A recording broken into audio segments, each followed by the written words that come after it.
على رسوله الكريم اما بعد معزز حاضرین، اللہ تبارک و تعالی نے ہم لوگوں کو اپنی اس زندگی کے اندر پھر یہ موقع نصیب فرمایا ہے کہ ہم اس کے ایک جانثار ولی کہ جس نے اپنی ساری زندگی اللہ تبارک و تعالی کی یاد میں اور حضور صلی اللہ تعالی علیہ وسلم کے ذکر میں گزار دی، اس کی محفل سجائے ہوئے بیٹھے ہیں اور ذکر کر رہے ہیں اس ہستی کا کہ جس نے ہم سے پہلے خود نمونہ بنا کر ہم لوگوں کو دکھلا دیا کہ زندگی در حقیقت کس طریقے سے گزاری جاتی ہے، اللہ کا کیا حق ہوتا ہے، اللہ کے بندوں کا کیا حق ہوتا ہے۔ اللہ تبارک و تعالی نے ہم لوگوں کو اس دنیا کے اندر بھیجا تو ہمارے ساتھ کچھ ذمہ داریاں بھی لگا دی۔ وہ ذمہ داریاں ایک تو وہ ہے کہ جو اللہ تبارک و تعالی کی ذات سے منسلک ہے، اور دوسری وہ ہے کہ جو اس کے بندوں کے ساتھ معاملات کیے جاتے ہیں۔ در حقیقت صاحب عرس قبلہ شاہ اختر علی صاحب کی زندگی کو دیکھا جائے تو دن کی زندگی وہ تھی جو اللہ کے بندوں کے لیے وقف تھی، اور رات کی اور شام کی زندگی وہ تھی جو اللہ کے لیے وقف تھی۔ یہاں موجود آپ کے جو شاگرد ہیں وہ جانتے ہیں، پہچانتے ہیں کہ آپ جب مدرسے کے اندر پڑھاتے تھے، درس دیا کرتے تھے، تو آپ کا درس ایسا ہوا کرتا تھا کہ ہر کوئی اس کے اندر شامل ہونے کی کوشش کیا کرتا تھا۔ نوجوان نسل کے لوگ ہوں تو ان کو اس جیسے معاملات اس کے اندر مل جایا کرتے تھے، وہ خوشی خوشی شامل ہوتے تھے۔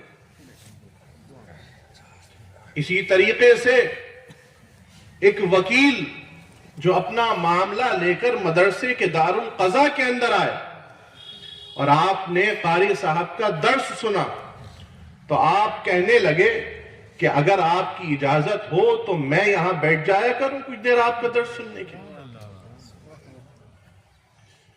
تو ہر کوئی جس طریقے کا بھی ہوتا تھا وہ اس سے اس قدر متاثر ہو جایا کرتا تھا کہ وہ اس کے اندر سے اپنے فائدے کی چیز، اپنے مطلب کی چیز حاصل کر گیا۔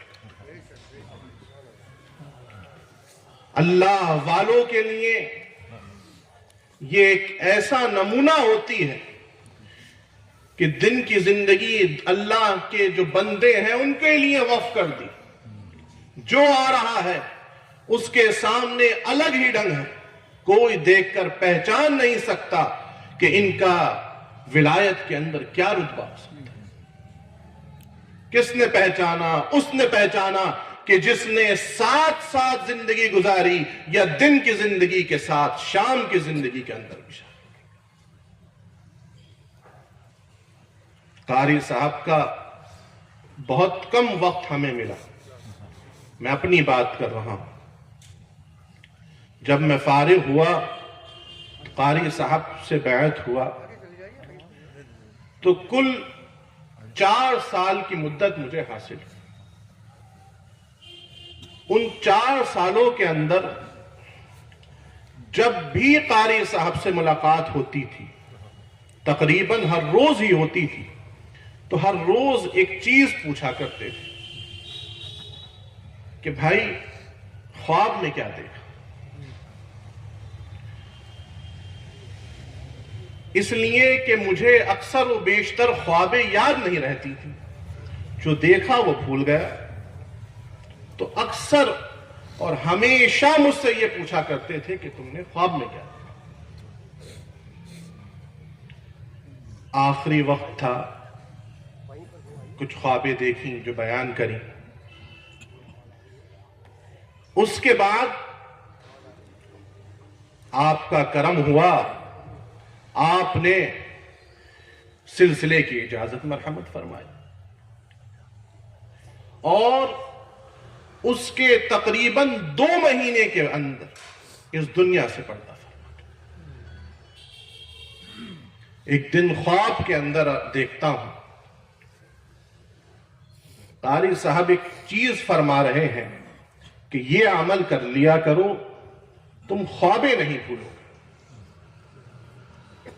اور تم نے ہمیں بہت دیر تک روک کے رکھا ہے. سوچ کر بڑا پریشان ہوا کہ کیا کہنا چاہ رہے ہیں. جب غور کرا تو سمجھ میں آیا کہ وہ چاہتے تھے کہ یہ سلسلہ جو اللہ تبارک و تعالی نے ان کو اپنے پیر و مرشد مولانا شاہ وجیہ الدین احمد خان صاحب سے حاصل ہوا ہے، وہ اس کو ان کے نواسوں کے ذریعے اور فروغ دینا چاہتے تھے. اس لیے وہ ہمیشہ پوچھا کرتے تھے اب تمہیں حکم ہوا اجازت کا یا نہیں ہوا، اب تمہیں حکم ہوا یا نہیں ہوا. جیسے ہی حکم ہوا تو اللہ تبارک و تعالی نے پردہ فرما لیا اور کہنے لگے کہ تم نے ہمیں روک کے رکھا تھا ورنہ ہم اس سے پہلے ہی. یہ ہوتی ہے اللہ والوں کی شان کہ اللہ والے کی زندگی دن کی کچھ ہوتی ہے اور رات کی کچھ ہوتی ہے. وہ یہ نہیں چاہتے کہ ان کے در پر بھیڑ لگی رہے، ان کے در پر لوگ آتے رہیں، ان کے ہاتھ پیر چومتے رہیں. اللہ تبارک و تعالی جس کو چاہتا ہے رتبہ مرحمت فرما دیا کرتا ہے.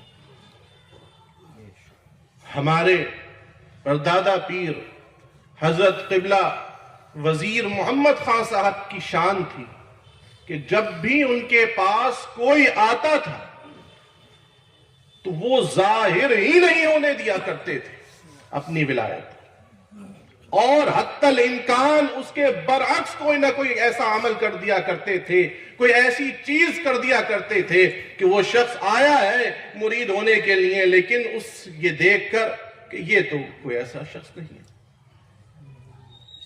اس کی زندگی ایسی ہوتی تھی کہ پلٹ جاتی.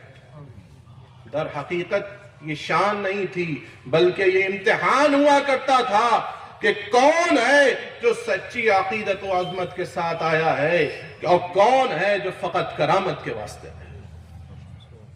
یہی حال قاری صاحب کا تھا. ہم نے قاری صاحب سے 10 سال پڑھا.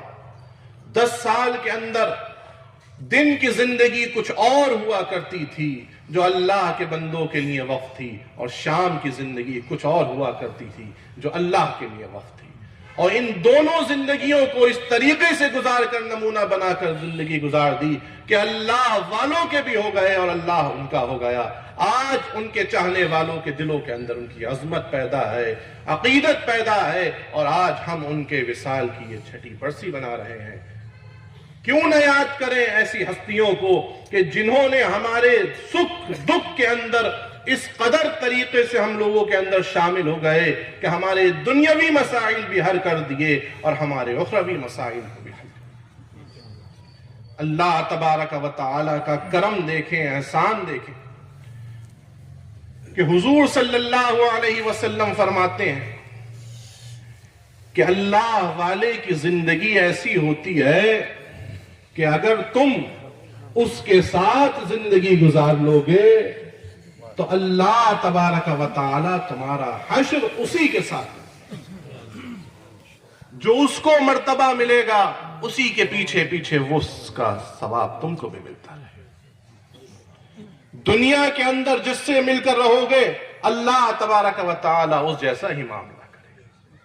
اللہ تبارک و تعالی کا کرم و احسان ہے کہ اس نے ہمیں ایسی ولایت کے